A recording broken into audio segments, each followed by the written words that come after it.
I still remember the exact moment he said it.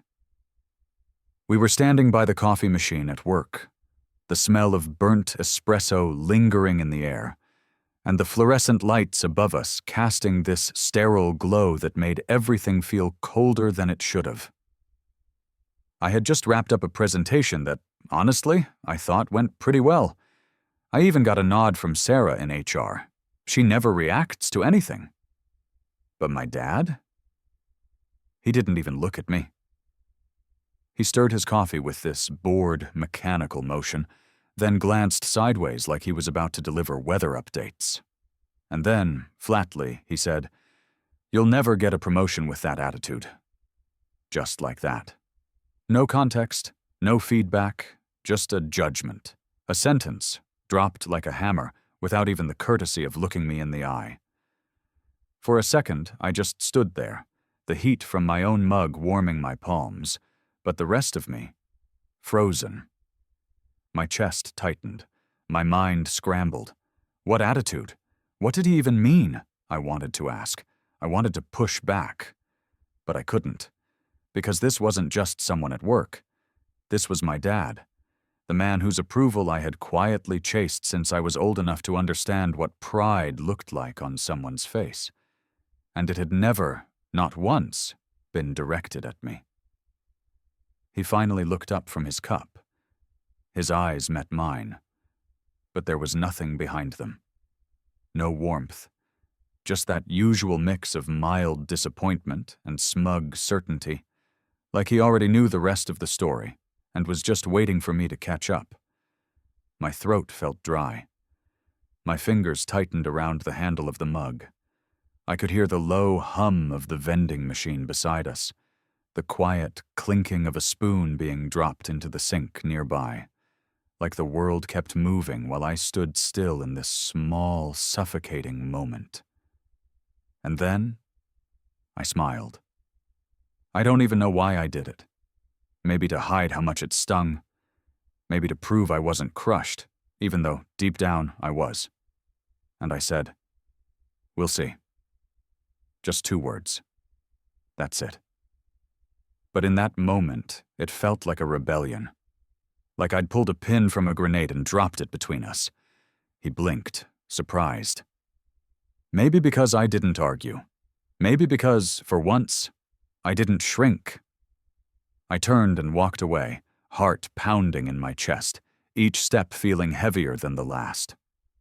My pulse thudded in my ears. I could still feel his eyes on my back. But I didn't look back. As I reached the elevator, I exhaled slowly and leaned my head against the cold steel door, trying to collect myself. Why did it hurt so much?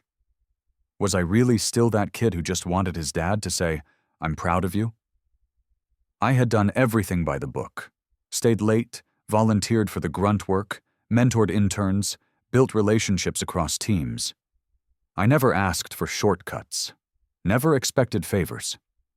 And yet 1 sentence from him, 7 words, cut deeper than any performance review. "You'll never get a promotion with that attitude."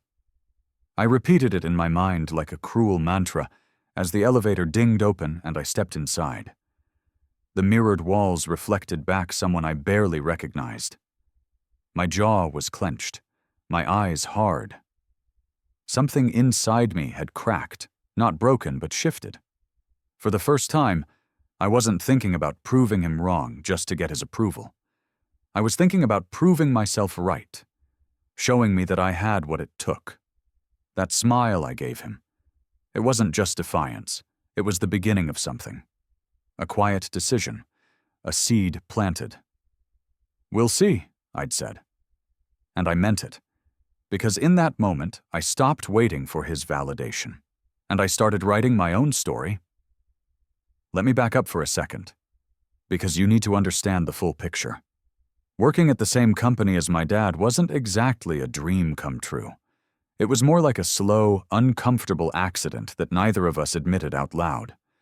He'd been at Darwin Financial for over 20 years, one of those old-school guys who built his reputation brick by brick. People respected him. He spoke, and meetings went quiet. He wore power like a tailored suit, calculated, crisp, never out of place. And then there was me. I joined the company 6 years ago, entry level, no fanfare. Not through him, never through him. I made it very clear during the hiring process. I didn't want any special treatment, and I didn't want his name to give me a leg up. I wanted to earn my spot. At the time, I think that was my way of proving something. To him, to myself. I didn't want to be his son at work. I wanted to be Ethan Blake, and that was it. The funny part? No one ever treated me like Gerald's son.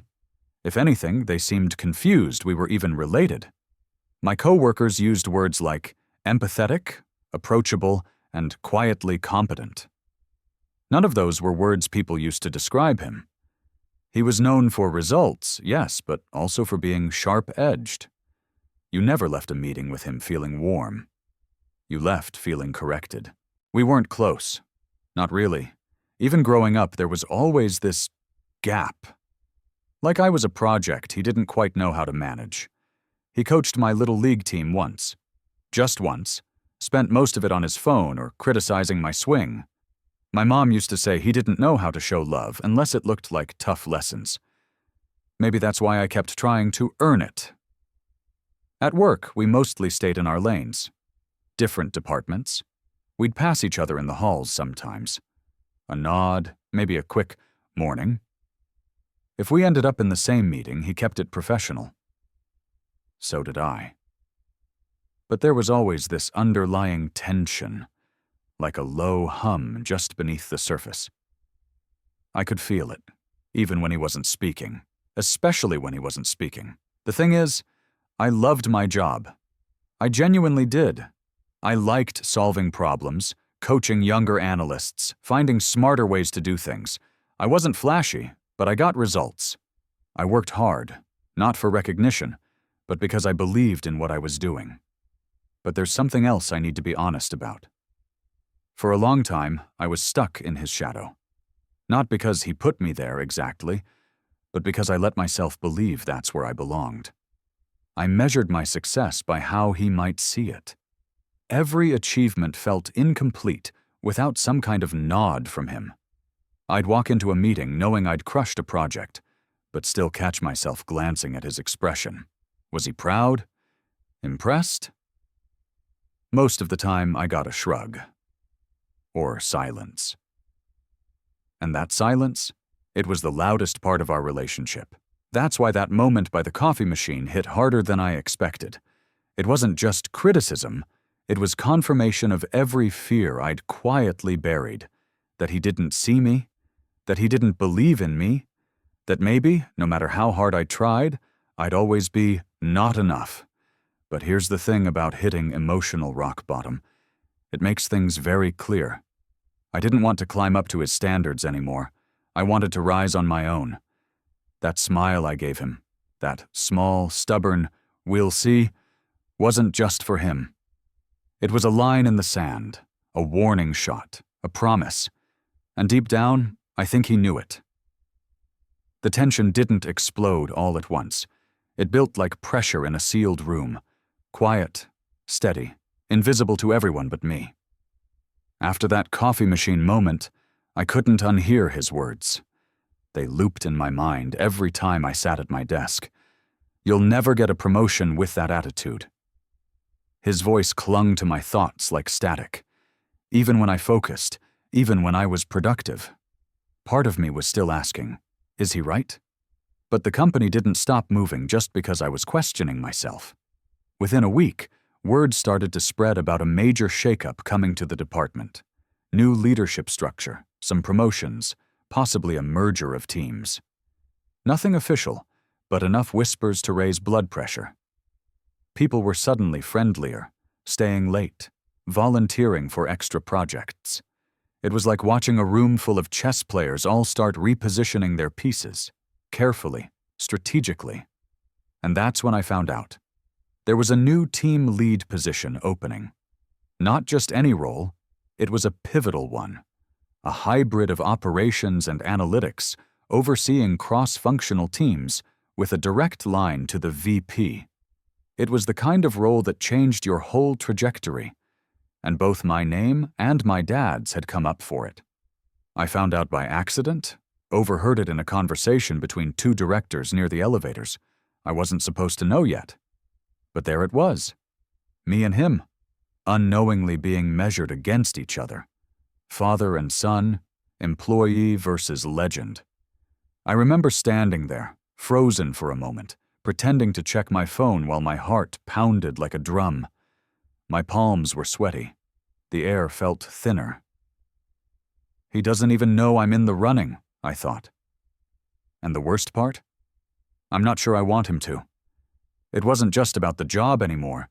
It was everything tangled underneath it.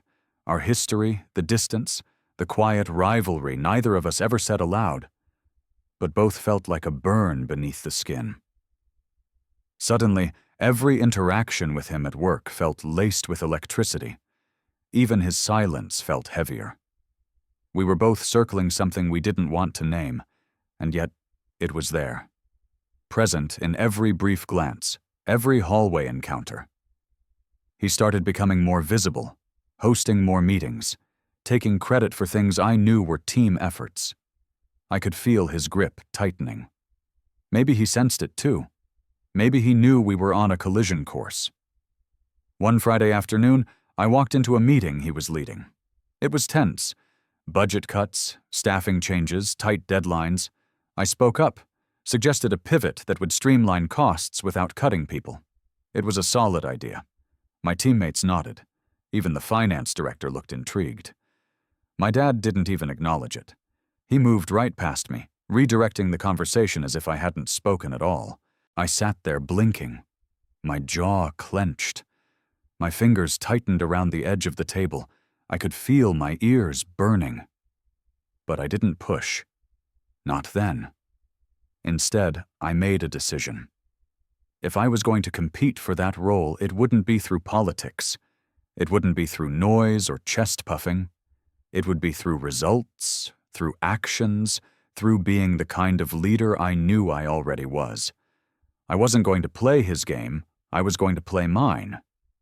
But part of me was still terrified. What if I was wrong? What if quiet leadership didn't get noticed? What if I'd built my entire professional identity on being someone invisible? The conflict wasn't just with him. It was with myself. Was I ready to stop shrinking? Because the next step, my next move, was going to define everything. That weekend, I didn't sleep much. I kept replaying that meeting in my head, the one where I gave a solid idea and my dad acted like I hadn't even spoken. His voice was the only one that carried. Mine disappeared into the background, just like always, and that hurt more than I admitted to anyone. I sat on my couch Saturday morning, coffee gone cold in my hand, staring at the sunlight hitting the hardwood floor like it had something important to say. "You're going to let that be the story?" my mind whispered. "You're going to let him write the ending?" That's when something clicked. I didn't want revenge. I didn't even want to beat him. I wanted to stop performing for someone who was never going to clap. So I made a quiet decision that changed everything. No announcements, no big gestures, just action. Monday morning, I walked into the office with a different energy. Not louder, sharper, focused. I stopped worrying about being liked. I stopped looking over my shoulder. I poured myself into everything that mattered. I stayed late. Not to be seen, but because I was rebuilding our reporting system, something nobody had touched in 3 years. I met with the younger analysts, the ones management often overlooked, and I coached them, not for praise, but because I remembered what it felt like to be invisible. I pitched a new approach to cross-team communication, something simple but effective. It cut email clutter by 40% within the first week. Suddenly, people started asking me questions instead of going to the usual department heads. And the big one? There was a project no one wanted to touch. Bloated budget, tangled timelines, 2 departments refusing to cooperate. Everyone avoided it like it was cursed. I volunteered to lead it.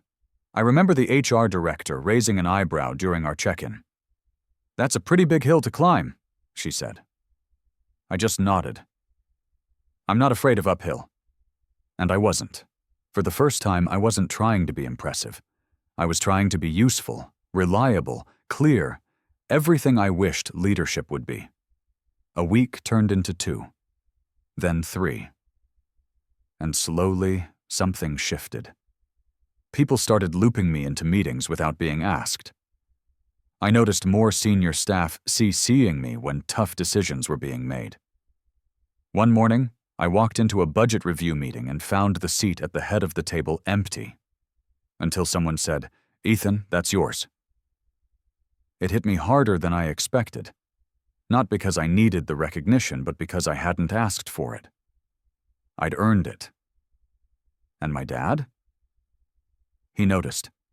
He'd pass me in the hall, eyes flicking to the side, pretending not to register how many people had started coming to me instead of him.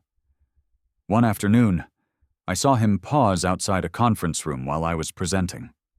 He didn't come in, but he watched. Just for a moment. His expression? Hard to read. A flicker of something. Maybe curiosity, maybe doubt. Maybe pride he didn't know how to express. But I didn't wait for him to say anything. That was the real shift. I wasn't living in his shadow anymore. I was stepping into my own light. And deep down, I knew something big was coming. A moment that would make everything crystal clear, for both of us. It happened on a Monday morning, the kind that starts slow, overcast sky, stale office air, coffee that somehow tasted more bitter than usual. I had just gotten settled at my desk when the ping hit my inbox. Subject line: "Congratulations, new team lead appointment." My breath caught. I stared at the email, the letters suddenly sharp, like they were etched in glass. For a second, I couldn't even bring myself to click it.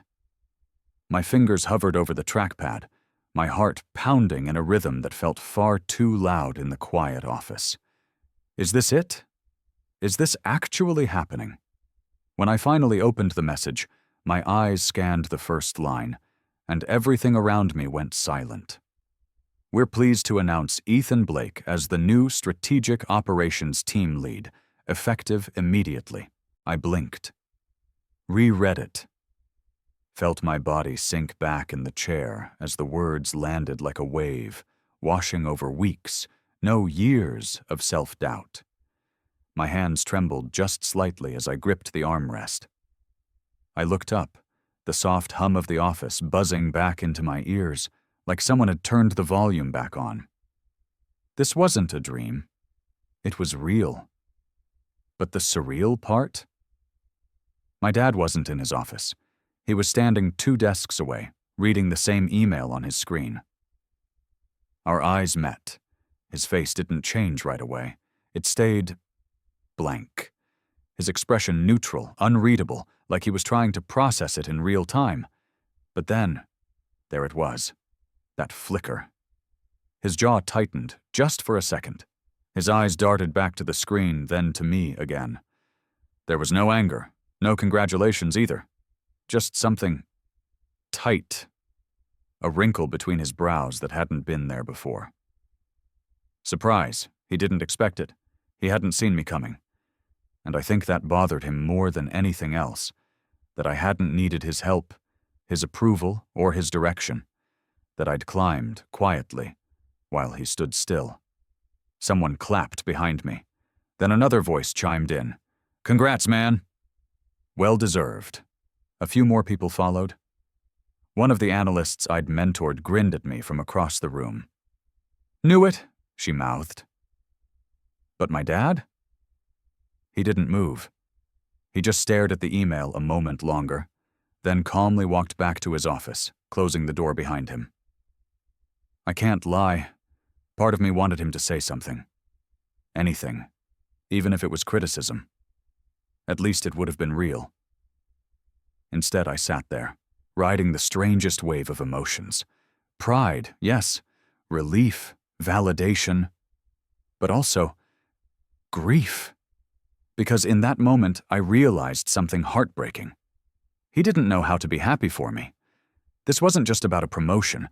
It was about the space between us. The space he'd never tried to cross. The silence he wrapped around his affection. The approval I spent my entire life chasing, only to realize it might never come. But here's the truth I finally understood. His recognition wasn't the prize. Becoming someone I respected, that was. So I smiled. Not for him. For me. Because I knew what it had taken to get here. The long hours, the self-doubt, the quiet battles no one ever saw. And I had won, without becoming cold, without becoming him.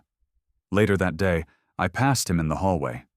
He gave a curt nod, then said, low and flat, "Congrats." I nodded back. "Thanks," I replied. "We'll see where it goes from here." His eyes narrowed slightly. He remembered. He knew exactly what I was referencing. And for the first time in my life, I think he finally saw me. The strange thing about getting what you thought you wanted is how quiet it can feel when it finally arrives. That first night after the promotion, I didn't go out and celebrate. No champagne, no grand announcements on social media. I sat in my apartment with a plate of takeout, the city humming outside my window, and just breathed. It wasn't the promotion itself that hit me. It was the weight I didn't realize I'd been carrying. For so many years, I'd moved through life trying to prove myself worthy. To him, to others, even to people who'd stopped paying attention. I thought success would feel like a roar, a spotlight. But in truth, it felt like relief. Like finally stepping out of a room where I'd been holding my breath. The next few weeks were different. Not because the job was new, but because I was. People looked at me differently. Meetings I used to sit quietly in, I now led. Decisions that used to go over my head were now mine to make. I wasn't just seen, I was trusted. But the thing that stuck with me the most? I stopped looking for my dad's reaction. The weirdest part? I saw him start to fade. Not in some cruel, vengeful way, but in the way you notice someone clinging to the past while the world moves forward. He kept trying to lead the same way he always had. Top-down, rigid, transactional. And slowly, people stopped listening. One afternoon, I overheard someone refer to him as a little old school. That would have shattered me a year ago. But now, I just felt sad. I realized something in that moment. I'd spent most of my life trying not to become him, but I never once stopped to ask what made him the way he was. Maybe he never got the support I was always begging for. Maybe he'd been taught that love looked like toughness, and praise was weakness. Maybe silence was his way of saying, "Don't get comfortable. There's always more to prove. But I'm done living by those rules. I don't need to be loud to be a leader. I don't need to tear others down to rise. And I don't need my father's validation to know that I've grown into someone I'm proud to be." That realization, the one where I stopped chasing someone else's approval and started standing in my own, that was the real promotion. The one that didn't come with a pay raise or a title, but with peace. People sometimes ask what happened between us after that. Did things improve? Did he ever come around? The answer is, not really. He still keeps things surface level, still critiques more than he connects. But that's okay, because I've stopped needing him to change in order for me to grow. The last time we had dinner, he brought up work, briefly. "Heard your team's hitting targets ahead of schedule," he said. I nodded. "Yeah, they're amazing. I'm lucky." He didn't say much more, but there was a look. One I hadn't seen before. Not pride exactly, but maybe something close to respect. And that was enough.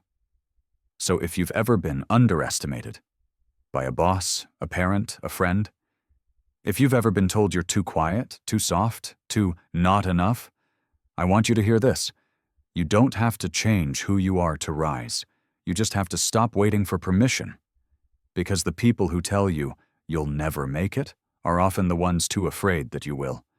And when you do, smile, say, "We'll see," and then show them exactly who you were becoming all along.